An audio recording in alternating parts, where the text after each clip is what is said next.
Hi, I'm Dave from JamPlay, and in this lesson we will be talking about how to develop a strum pattern. Now, in previous lessons we discussed the Travis picking method, and this song incorporates it quite heavily. Now, one of the ideas that I want to mention before we go into the strumming pattern is actually how to go from more of a picking pattern into a strumming pattern. One of the things that will be helpful for this is the pick. We showed two different variations, one that included the thumb,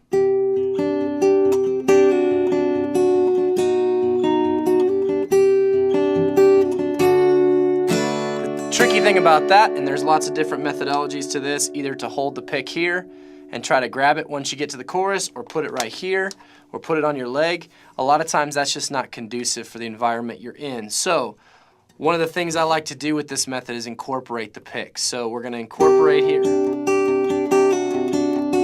Go into the pre-chorus. Slowly build into the chorus. So that's just something to be aware of as we go into this chorus. That's something that's a little bit troublesome sometimes when you're going in a song and it's traveling between two different styles of strumming and picking, just to watch those transitions. Okay? Now as we make our way into the actual chorus of this song, it's going to be played like this. I'm just going to give the example of how it's played once more as we did in the introduction, and then kind of go back through and show you how I developed that strum pattern.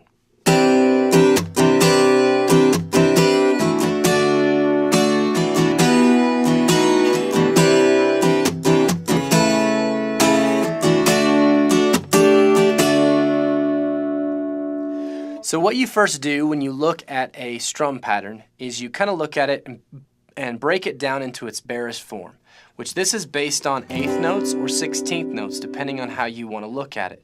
And those 8th notes or 16th notes are accented on certain beats. So when we go here, if we were to fill in all of the different sections of this strum pattern, before we add all the flavor and some of the stops and different things like that, the accents sound very much like this.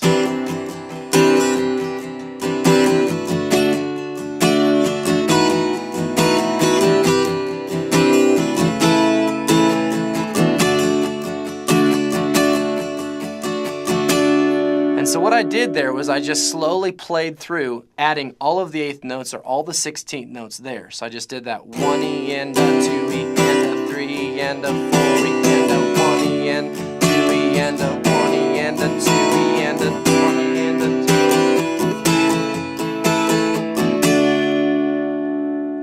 Now when you strip actually all of those notes away, you start first leaving space. So instead of playing all the notes, I'm going to keep my hand moving in a down-up formation, keeping it consistent, but I'm slowly going to remove the notes I don't want. So I got the 16th pattern going.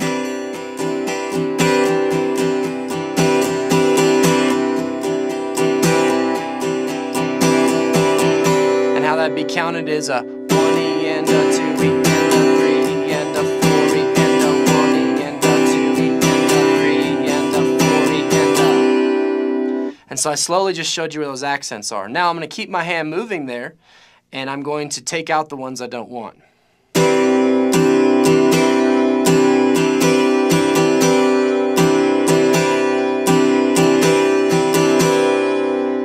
And I just left space. And so that allows me to fall into a natural rhythm of my hand moving down up. One of the things that I see a lot when I see rhythm players play is a real inconsistency with how their hand moves. It's not natural. They stop and pause their hand and move up and down in different places. Well, if you've got your hand moving, you just slowly stab in and stab out where you want it to sound and where you don't want it to sound. And so your hand just naturally falls into a down, up, down, up, down, down, up, down.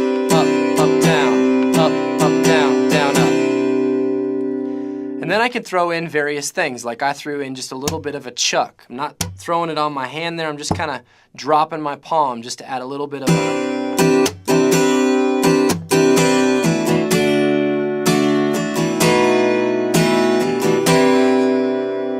And there I'm dropping the chuck on 2. So I got a 1E and a 2E and 1E and a 2E and. And then when it gets to the G chord, or with the capo on, this is going to sound like a D chord.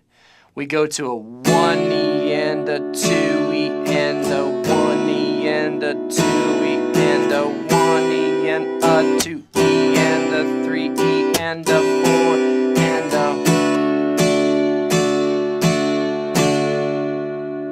so there's a combination between time and space. There's times where you're playing and there's times where you're leaving space out.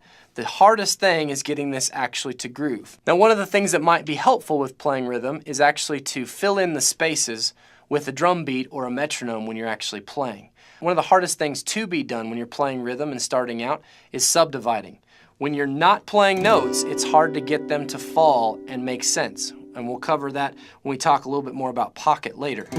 But it's hard to feel space. And sometimes if you can put on a metronome or you can put on a beat, you can play the space for you, and then it allows you to feel it in time. So we're going to do that. We're going to put the metronome at about 73, just a simple drum beat, and it'll fill in kind of those gaps. So I got the hi-hat in there and the snare drum. They're kind of filling in some of that space.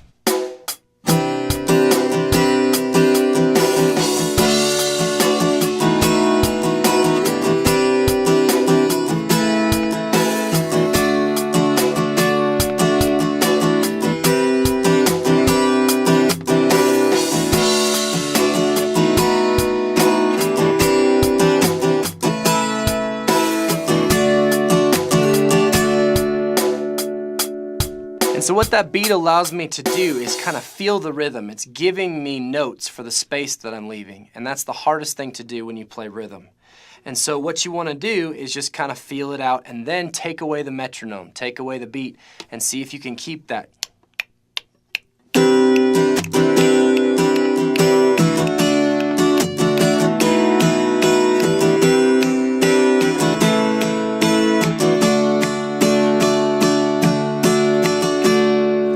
That's called subdividing. That's going to take place in your head while you're playing that, and that actually helps with groove.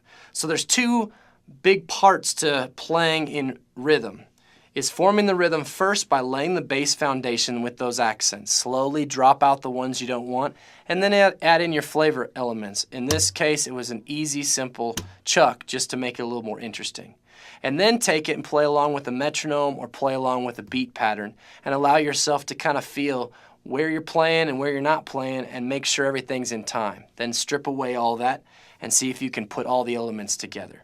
And this gives you kind of an easy primer just to start playing rhythm, getting a natural strum pattern, and you're on your way to developing your own patterns for yourself.